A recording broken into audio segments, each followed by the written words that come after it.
నా హెచ్బిఏవన్సీ 14.5 ఉంది. ఇది కంట్రోల్కి రావాలంటే ఏం చేయాలి అని ఒక సబ్స్క్రైబర్ కామెంట్ చేశారు. మీ షుగర్ మంచి కంట్రోల్లో ఉందంటే హెచ్బిఏవన్సీ ఎంత ఉండాలో తెలుసా?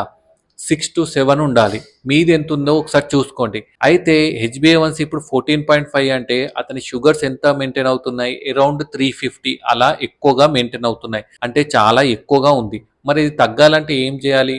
ఫస్ట్ మీ దగ్గరున్న డాక్టర్ని కన్సల్ట్ అవ్వాలి. కన్సల్ట్ అయితే మీ డాక్టర్ ఏం చేస్తారు? ఈ గైడ్‌లైన్స్ ప్రకారం ఇన్సులిన్ రాయడమో, లేకపోతే డోసేజ్ అడ్జస్ట్ చేయడమో, మీరు వాడే టాబ్లెట్స్‌ని చేస్తారు.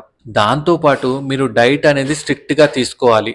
కార్బ్స్ అనేది తక్కువగా తీసుకోవాలి. మంచి protein diet and good fats అలా తీసుకోవాలి. దాంతో పాటు రెగ్యులర్ ఎక్సర్సైజ్ చేయాలి.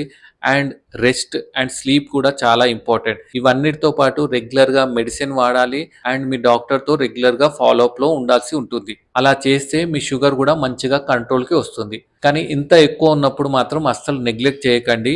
లేకపోతే ఫ్యూచర్‌లో కాంప్లికేషన్స్ వచ్చే ఛాన్సెస్ ఉంటాయి. అర్థమైంది కదా? మీ హెచ్‌బీఏవన్సీ ఎంత ఉందో కామెంట్‌లో తెలపండి. Thank you.